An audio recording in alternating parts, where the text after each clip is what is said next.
Huh? You load 0 onto Q, then you take phi to 0. However, after some time, Q flips to 1. What is happening?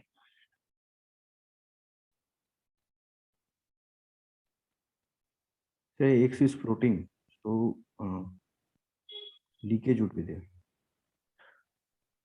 X is floating, so leakage would be there. Leakage from where to where?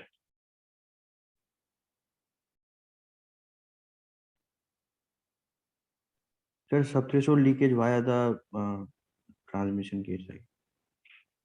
So leakage would be there from X node to the output of this first inverter, input inverter.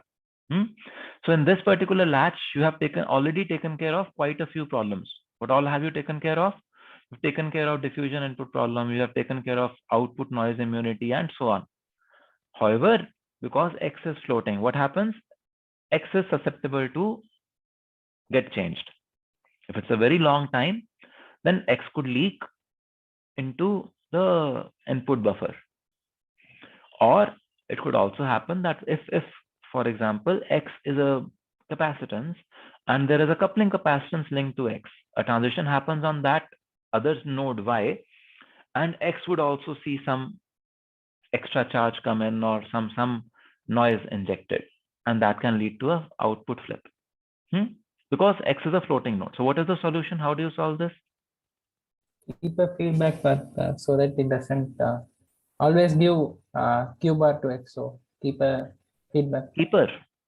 No, feedback. I'll keep a other inverter. Feedback. Opposite. Yes. Feedback. Yes, feedback. Yes. Feedback So path. only a keeper will not work here now. You really need to give feedback. Tri-state buffer. Yes. So you have to give a full feedback through a tri-state. So that you are able to write into the latch also properly, and you also are able to maintain the level of X the way you wanted it. Is that okay? Sir, but this leakage that is happening here is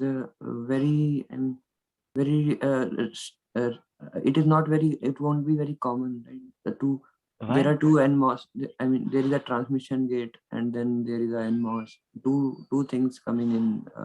So what leakage will still happen? Instead of 1 nanosecond, you will possibly discharge X over 100 nanosecond or 1 microsecond. After some time. Yeah. See, it's a latch. Latch is supposed to store the information till eternity.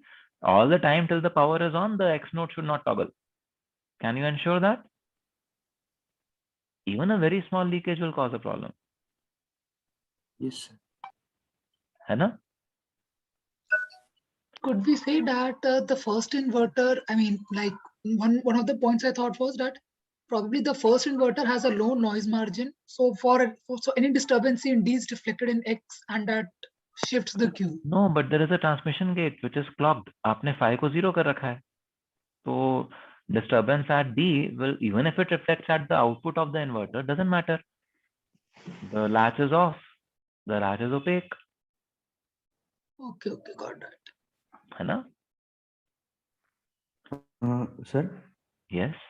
Sir, can you do one more thing that since it is a transmission gate and there won't be a VT drop across the output, so we can make the transmission gate itself more resistive by increasing the length of the devices. So your circuit will become slower. But leakage might reduce, right? Leakage would reduce, but see, it's again, Devajit, we said, okay, instead of 1 nanosecond, it will go to 100 nanoseconds. Now you make the transmission gate resistive, it will go to 1 microsecond, 1 millisecond. But the problem will still remain, na? Yes, sir, understood. What will you do about crosstalk? X is a floating node. Crosstalk comes. What will you do with that? So we won't be able to handle that. है ना?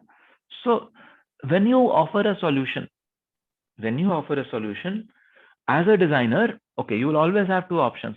थोड़ा सा tweak कर दो, extend the operating range, or you actually solve the problem altogether. So when I will ask you questions in the end some exam, I'm asking for the solution to the problem, not just थोड़ा सा और निचोड़ लो, थोड़ा सा just get a little more juice out of it. No, that's not what I'm looking for. As a circuit designer now, through the DVD course, I've introduced you to so many things, so much stuff now, you should be able to propose a solution. Gagandeep? Sir, I just want to confirm that, sir, when we say that X is floating, that is fine. When we talk about that clock feed through or those kind of thing here, then sir, we have studied in the analog that when you use a transmission gate, then the charges that are emitted by the channel into the floating nodes, that is kind of consumed by the other device. The NMOS charge will be consumed by a PMOS, and hence you have, if not completely no sharing, but complete, it is kind of cancelling out on each other. So Yeah, that is, because that is okay. So what is the question, Gagandeep? so sir, if we are asked that what is the problem, then this dynamic node, that leakage would be a major problem rather than the clock feed through. Yeah, that is why we said leakage only. We did not say clock feed through. See, look at the symptom. The symptom did not say when the clock toggled, then Q flipped. Otherwise, we would Yes, have sir. thought of feed through. If it would have been at around the clock toggle point, it would have been clock feed through. But we just kept everything stable. And then Q spontaneously flips. Read the question carefully. Q flips spontaneously. Now what? Right. Okay, that's the thing. Anything else? Should we move forward?